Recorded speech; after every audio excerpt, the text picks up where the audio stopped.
How to sign in Netflix on smart TV with QR code. So if you want to sign in on Netflix smart TV with QR code, then here's a quick guide. So you need to open up your TV, right? So once you've turned on your TV, then you need to go for the Netflix option, and under your Netflix you will have a sign in option on the bottom right of your TV screen.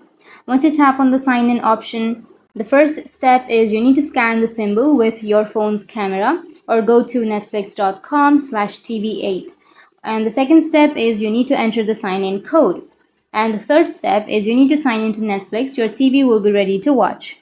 So to do that, you will have the QR code on the right side of your screen. You need to simply scan the QR code with your mobile device. Once you scan that, you'll be able to log into your Netflix and you can use that. You need to enter the code provided and confirm it on your phone. Your TV will then be ready to use. So that's it, and if you have any questions, feel free to comment below. Thanks for watching.